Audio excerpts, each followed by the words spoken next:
Shalom, kembali lagi bersama saya Yohanes Talaen. Kali ini kita akan merenungkan firman Tuhan dengan tema mengubah sesama.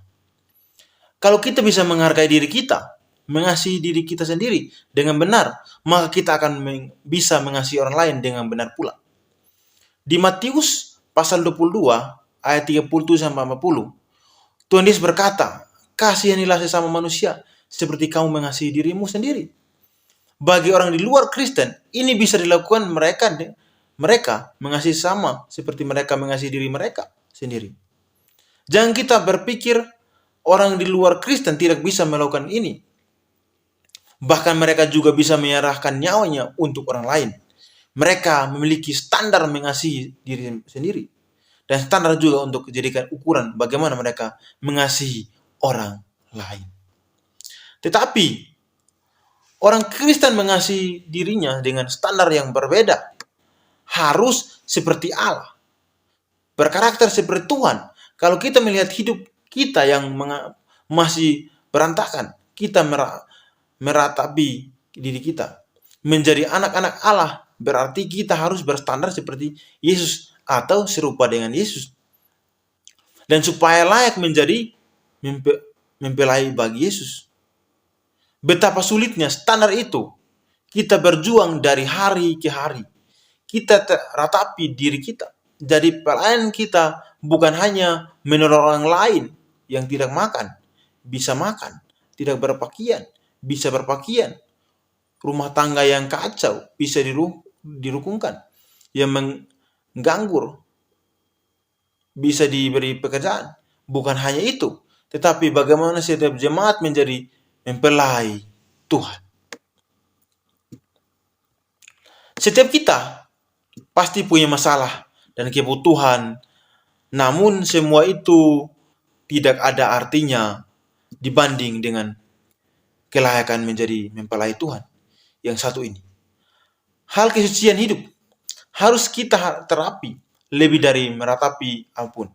Kita harus mengerti lebih sempurna.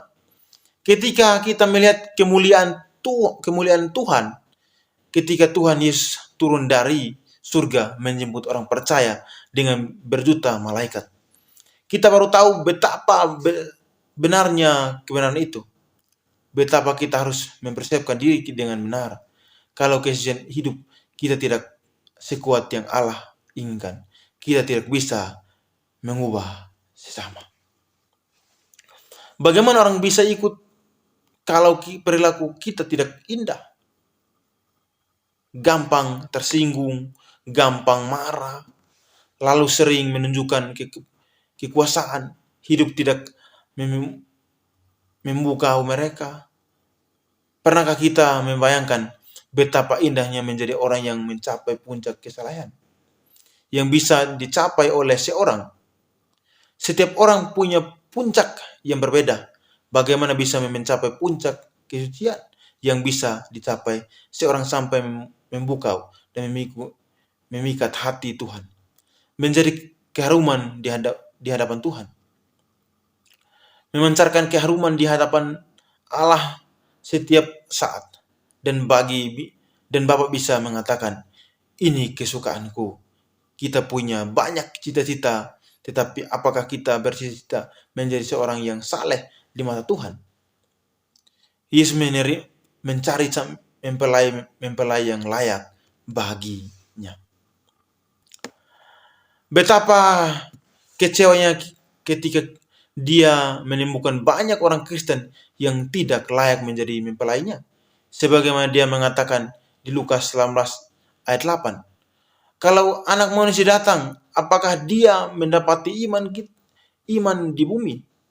Apapun kebesaran yang kita miliki, kekayaan, keindahan, keelokan, tetapi kalau Tuhan tidak memandang kita layak menjadi mempelainya, celaka. Jangan main-main untuk hal ini. Pernahkah kita bercita-cita mencapai puncak kesucian? Sehingga Tuhan benar-benar terpikat. Cita-cita itu memimpin itu.